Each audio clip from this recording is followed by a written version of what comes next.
जय हिंद and welcome to English Manthan classes spoken English spoken course. और आप सब बढ़िया हैं। अब तक आपने जो इंग्लिश में स्पोकन कोर्स में ग्रामर में कुछ रूल्स सीखे, वोकेबलरी सीखी, टेंस सीख रहे हैं आप। टेंस में जो पिछला हमने वीडियो में आपको सिखाया था कि प्रेजेंट इंडेफिनिट टेंस के रूल्स क्या क्या हैं, वो आपने सीखे, वो आपने समझे होंगे, तो वो आपको अच्छे लगे होंगे, समझ में आए होंगे।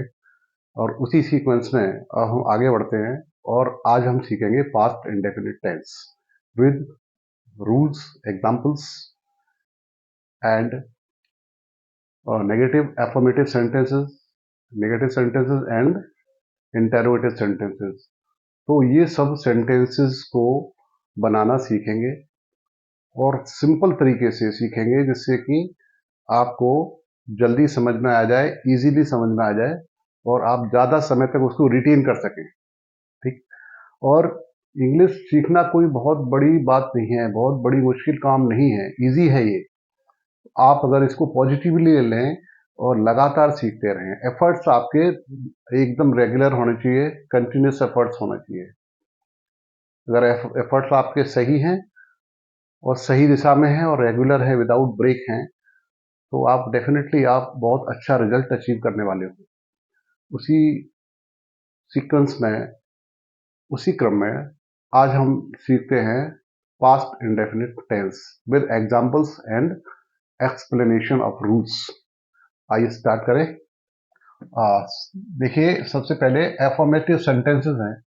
एफर्मेटिव सेंटेंस में इस टेंस में क्या होता है, कोई काम पास्ट में हो गया होता है। कोई काम जो हुआ है, जो एक्शन हुआ है, वो पास्ट में हुआ है, तो इसका मतलब क्या है, वहां पर वर्ब भी पास्ट टेंस में आएगी। अगर कोई काम हुआ है, पास्ट में हुआ हुआ था, तो उसकी वर्ब भी पास्ट में ही आएगी, यानी वर्ब की सेकंड फॉर्म आएगी। ठीक है। एक तो फर्स्ट फॉर्म होती है, जो ओरिजिनल फॉर्म होती है, बेस फॉर्म होती है, फर्स्ट फॉर्म है। और सेकंड फॉर्म को होती है जो, वो होती है पास्ट टेंस वाली। और थर्ड फॉर्म होती है जो, वो होती है पास्ट पार्टिसिपल, यानी पास्ट परफेक्ट टेंस। जो पास्ट परफेक्ट टेंस वाली होती है, वो थर्ड फॉर्म होती है वर्ब की। ओके। उसमें कोई काम हो चुका होता है, कोई काम कंप्लीट हो गया होता है, और ये काम है कि पास्ट की इंसिडेंट है, इसमें पास्ट में कोई काम हुआ था उसके बारे में है, तो इसमें वर्ब की सेकंड फॉर्म लगेगी। तो रूल को देखिए, यहां पे मैंने लिख दिया सब्जेक्ट प्लस वर्ब की सेकंड फॉर्म, वर्ब की सेकंड फॉर्म। तो ये इजी, इसको और इजी हो गया है। सब्जेक्ट आएगा सबसे पहले, फिर वर्ब की सेकंड फॉर्म आएगी, फिर objective and objects and other जो वर्ड्स हैं वो आएंगे। तो फर्स्ट एग्जांपल हम लेते हैं, मैंने कल एक नई मूवी देखी। मैंने कल एक नई मूवी देखी। तो सबसे पहले इसमें क्या आ गया, सब्जेक्ट। रूल है ना, सब्जेक्ट। तो सब्जेक्ट आई आ गया, ठीक है ना, आई सब्जेक्ट हो गया। ठीक है। फिर वर्ब की सेकंड फॉर्म, तो वॉच जो वर्ब है, उसकी सेकंड फॉर्म है, उसमें ईडी और जुड़ गया है, तो वॉच्ड हो गया। ठीक है। वॉच मतलब देखी। तो सबसे पहले सब्जेक्ट हो गया, फिर वर्ब की सेकंड फॉर्म हो गई, मैंने देखी। सब्जेक्ट वर्ब, सब्जेक्ट और वर्ब। तो सेंटेंसेस में भी रूल यही होता है, टेंसेस में, सभी सेंटेंसेस में, ट्रांसलेशन में, कि सबसे पहले सब्जेक्ट आता है, फिर उसके बाद वर्ब आती है। अब ये वर्ब आई है, वर्ब की सेकंड फॉर्म आई है, सेकंड यानी पास्ट फॉर्म आई है। तो ये हो गया, I watched a new movie. A new movie, ये क्या हो गया, ये ऑब्जेक्ट हो गया।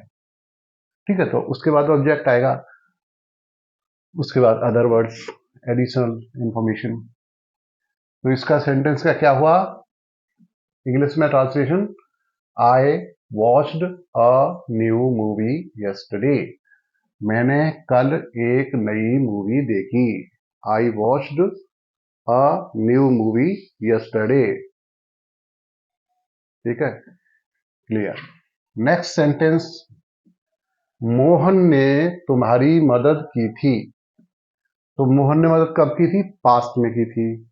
वर्ब कैसी आएगी, पास्ट में आएगी, यानी वर्ब की सेकंड फॉर्म आएगी। तो मोहन ने आपकी मदद की थी पास्ट में, वर्ब भी पास्ट में आएगी। तो सबसे पहले क्या आएगा, सब्जेक्ट आएगा। सब्जेक्ट हो गया मोहन, ठीक। अब है वर्ब की सेकंड फॉर्म, लिखा है वर्ब टू। वर्ब की सेकंड फॉर्म है तो हेल्प वर्ब होता है, ओरिजिनल वर्ब हेल्प होता है, इसमें ईडी जोड़ा गया है, यानी ये सेकंड फॉर्म है वर्ब की, यानी वर्ब की ये पास्ट फॉर्म है। तो मोहन हेल्प्ड यू, मोहन ने तुम्हारी मदद की थी। आ गया समझ में? हाँ, और नोट करते जाइए साथ में, लिखते भी जाइए तो और अच्छा रहेगा। लिखने से आपकी प्रैक्टिस और ज्यादा अच्छी होगी, परफेक्ट होगी, है ना। अब है नेक्स्ट, तुम परसों जयपुर गए थे। तुम परसों जयपुर गए थे। तो सबसे पहले वही रूल, सब्जेक्ट, देन वर्ब का सेकंड फॉर्म। तो फर्स्ट फॉर्म वर्ब की गो होता है, ठीक है, और गो का सेकंड फॉर्म हो गया वेंट, तो ये वेंट हो गया। सेकंड फॉर्म क्या हो गया, वेंट। सब्जेक्ट हो गया और वर्ब का सेकंड फॉर्म वेंट हो गया, ठीक है। उसके बाद गो जो वर्ब है उसके बाद टू तो लगता ही लगता है। So you went to Jaipur day before yesterday. Day before yesterday क्या होता है, ये होता है परसों। ये जो परसों शब्द हिंदी में है, इसकी इंग्लिश होगी डे बिफोर यस्टरडे, यानी यस्टरडे से पहले का दिन, जो बीता हुआ कल है उससे भी पहले का दिन, तो वो हो गया परसों। हिंदी में परसों हो गया, इंग्लिश में क्या होगा, day before yesterday. So you went to Jaipur day before yesterday. आप जयपुर परसों गए थे, या तुम परसों जयपुर गए थे। क्लियर हो गया? चलिए आगे और बढ़ा जाए। सभी छात्रों ने निबंध प्रतियोगिता में भाग लिया। अब इसमें सब्जेक्ट का देखना है, सब्जेक्ट क्या है इसमें, सभी छात्र, ये सब्जेक्ट है सभी छात्रों ने, तो ये सब्जेक्ट हो गया।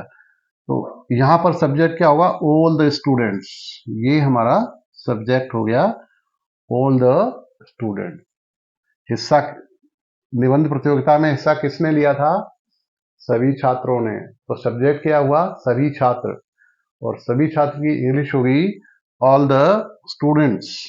ये सब्जेक्ट क्लियर हो गया। अब उसके बाद वर्ब की सेकंड फॉर्म, हिस्सा लेना, हिस्सा लेना, हिस्सा लिया। तो हिस्सा लेना या भाग लेना, सम्मिलित होना, उसका होता है पार्टिसिपेट। पार्टिसिपेट, तो पार्टिसिपेट होता है, और पार्टिसिपेट का सेकंड फॉर्म है डी, और इसमें और जुड़ गया तो हो गया पार्टिसिपेटेड। ये सेकंड फॉर्म है, यानी पास्ट फॉर्म है, तो हो गया ऑल द स्टूडेंट्स, क्या लिखा है, participated, all the student participated in the essay competition. All the student participated in the essay competition, सभी छात्रों ने निबंध प्रतियोगिता में भाग लिया। इस तरह के सेंटेंस आप इजीली बना सकते हो, छोटे छोटे सेंटेंसेस हैं, और it needs more and more practice. आपको प्रैक्टिस भी करनी है साथ में। अभी मैं जो आपको सिखा रहा हूँ उसको नोट भी करते जाएं, लिखते जाएं, तो आपका और ज़्यादा कंसेप्ट क्लियर हो जाएगा, आपका कंसेप्ट और अच्छा हो जाएगा, रूल्स का एक्सप्लेनेशन जो है वो भी क्लियर हो रहा है साथ में। सभी छात्रों ने निबंध प्रतियोगिता में हिस्सा लिया। All the students participated in the essay competition. All the students participated in the essay competition. The next sentence is, अंग्रेजी अध्यापक ने हमें व्याकरण के नियम सिखाए थे। कब सिखाए थे, पास्ट में, पहले सिखाए थे। तो यहाँ सब्जेक्ट कौन हो गया, किसने सिखाए थे, अंग्रेजी अध्यापक ने। तो सब्जेक्ट हो गया द इंग्लिश टीचर, ये हमारा सब्जेक्ट है। सब्जेक्ट क्या हो गया, the English teacher, the English teacher. और वर्ब की सेकंड फॉर्म क्या है, टीच की टॉट। टीच जो वर्ब है उसकी सेकंड फॉर्म या पास्ट फॉर्म है टॉट। तो ये देखिए आ गई, टॉट आ गई। The English teacher taught us the rules of grammar. उन्होंने क्या सिखाए? रूल्स ऑफ ग्रामर सिखाए. The English teacher taught us the rules of grammar. अंग्रेजी अध्यापक ने हमें ग्रामर के नियम सिखाए थे. हो गया क्लियर कंसेप्ट? Affirmative sentences. ठीक है, ये सेंटेंस कौन से हैं? Affirmative sentences. अब आपका काम क्या है अगला? कि हम इन सेंटेंसेस को नेगेटिव में चेंज करेंगे. नेगेटिव में चेंज करने का रूल मैंने ऑलरेडी ऊपर लिख दिया है.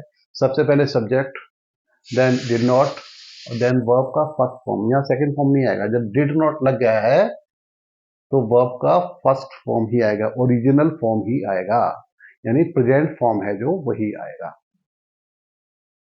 ठीक है, अब इन सेंटेंस को बनाना आपको इजी हो जाएगा, आसान हो जाएगा. चलिए बनाते हैं. I watched a new movie yesterday. I watched a new movie yesterday. तो इसमें सब्जेक्ट क्या हो गया? आई. आई. ठीक है. अब वॉच्ड का इसको नेगेटिव में बनाना तो क्या हो जाएगा? Did not. I did not.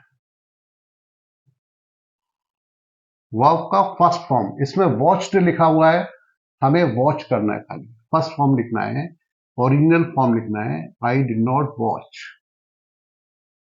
ये क्लियर हो गया? बाकी तो सेम का सेम. तो सारा खेल सब्जेक्ट का है और वर्ब का है. ठीक है, इसमें और नॉट का है. सब्जेक्ट, डिड नॉट और वर्ब का फर्स्ट फॉर्म, यही खेल है. बाकी तो सेम रहेगा, बाकी चेंज नहीं है.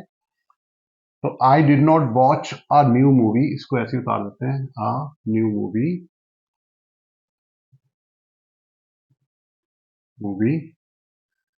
यस्टरडे. यस्टरडे. हाँ, हो गया समझ में? अब अगर हम इसको इंटेरोगेटिव में बनाते हैं, सीखो, गो टू इंटेरोगेटिव, तो इसका कैसे बना जाएगा? डिड. सबसे पहले सहायक क्रिया जो है, हेल्पिंग वर्ब है, वो डिड आएगी यहां पर. यहां हो जाएगा डिड. फिर क्या आएगा? सब्जेक्ट. तो डिड के बाद सब्जेक्ट आ जाएगा. सबसे पहले डिड आ गया, फिर सब्जेक्ट आ गया, फिर वर्ब का फर्स्ट फॉर्म डिड. अब सब्जेक्ट के इसमें है आई. Did I. ये सब्जेक्ट हो गया आई. वर्ब का first form watch.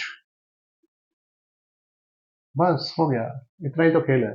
Did I watch a new movie, a new movie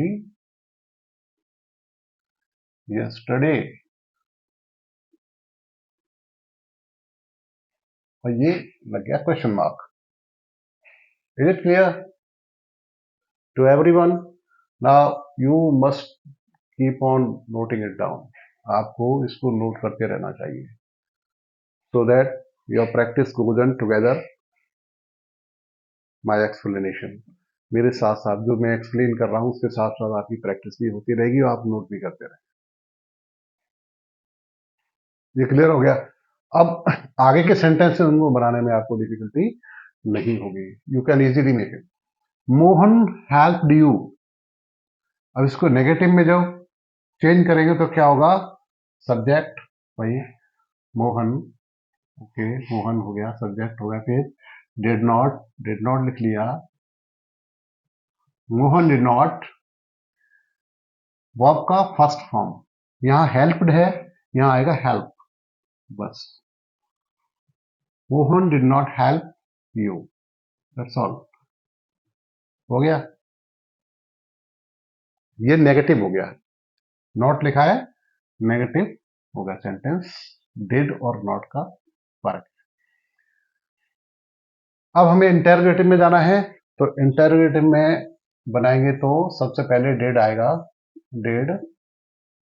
फिर सब्जेक्ट है मोहन. डिड मोहन. फिर वर्ब का first form help you. Did Mohan help you.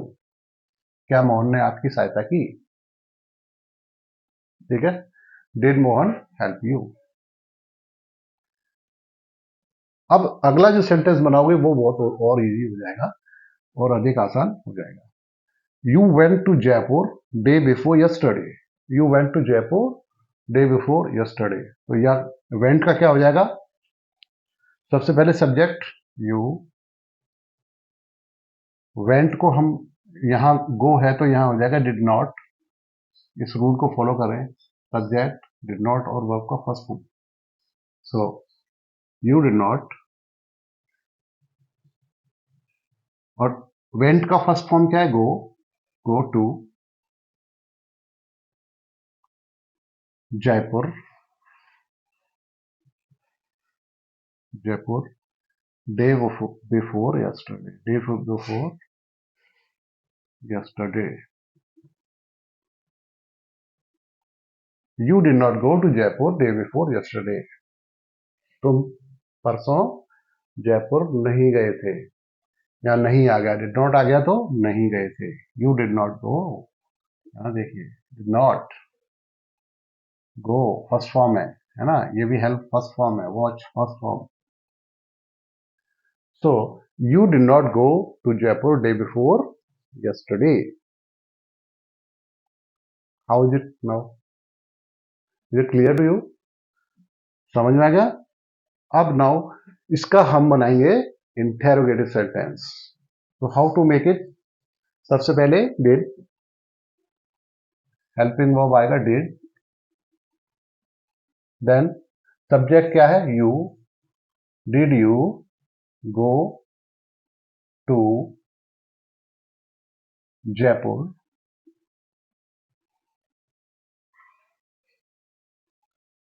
Did you go to Jaipur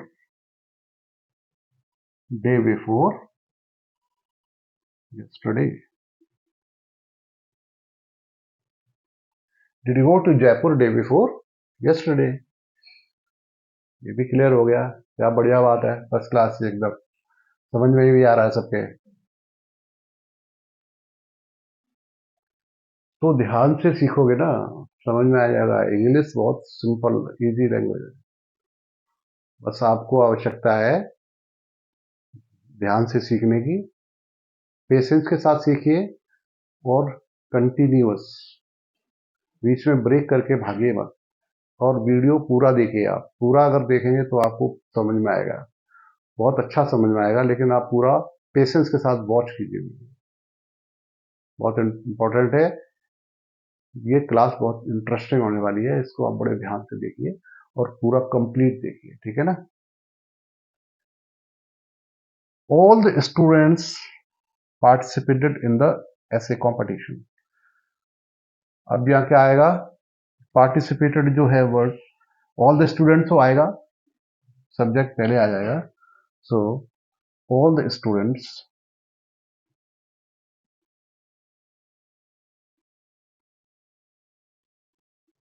ये participated है सेकंड फॉर्म में verb की, हमें क्या करना है, डिड नॉट लगाना है, डिड नॉट और फर्स्ट फॉर्म लगा देनी है, ठीक है, डिड नॉट पार्टिसिपेट, बस, all the students did not participate, did not participate, यही रूल फॉलो करना है इन द ऐसे कंपटीशन, इसको ऐसे लिख दो, इन द ऐसे कंपटीशन, इन द ऐसे competition, competition, is it clear, all the students did not participate in the ऐसे कंपटीशन। ऐसे ही जब इंटरोगेटिव में हम जाएंगे तो वो भी इजी है, अब आपने नियम सीख लिए हैं इसका, आप समझ गए हैं पैटर्न, यहां आएगा डिड ऑल द स्टूडेंट्स, ये सब्जेक्ट हो गया, all the students, did all the students, तो डिड आ गया, फिर ऑल द स्टूडेंट्स ये सब्जेक्ट हो गया, डिड सब्जेक्ट हो गया, ऑल द स्टूडेंट्स, और फिर आ जाएगा वर्ब का first form, did all the students,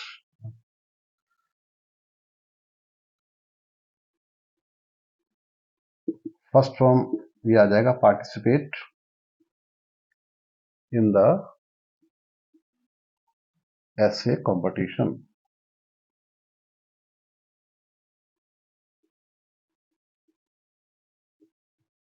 ये आ गया question mark. Did all the students, ये वर्ब की फर्स्ट फॉर्म है participate. Did all the student participate in the ऐसे कंपटीशन, ये क्लियर हो गया। अब नेक्स्ट है the English teacher taught us the rules of grammar. Negative बना लेंगे, बहुत इजी। सब्जेक्ट हो गया the English teacher,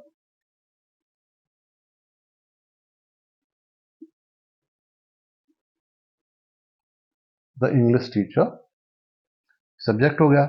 did not, यहां क्या आएगा, did not teach, did not teach us the rules of English grammar.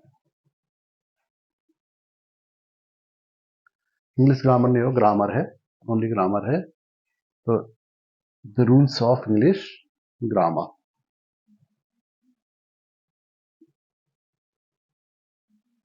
ये नेगेटिव हो गया।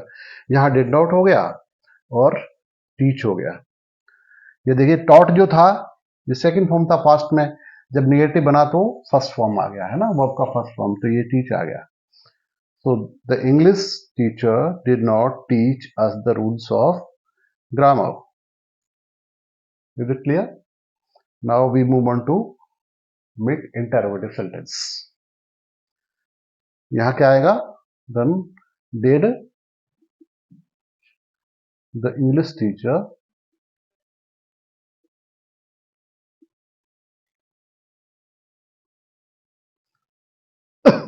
Did the English teacher teach, first form आ गया, टॉट का फर्स्ट फॉर्म टीच आ गया।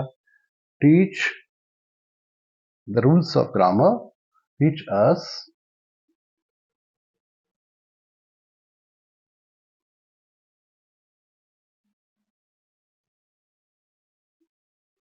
ठीक है। Did the English teacher teach us the rules of grammar.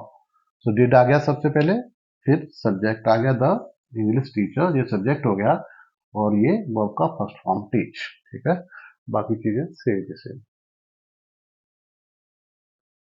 I hope you must have understood all the rules of past indefinite tense, and now on the only need is that you have to practice, practice, practice. That is the only solution, and this is the only way to learn complete English translation rules or rules of tenses, that you have to practice, learn, practice, learn, practice, learn कीजिए, practice कीजिए, उसी से एक दूसरे से सीखे। And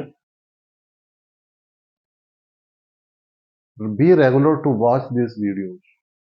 ये बहुत इंपॉर्टेंट क्लास है, इसको अच्छी लगी होगी, आपको समझ में आया होगा, तो जरूर इसको लाइक का बटन दबाएं और इसको कुछ लिखें भी, कमेंट लिखें कि आपको ये क्लास कैसी लगी है।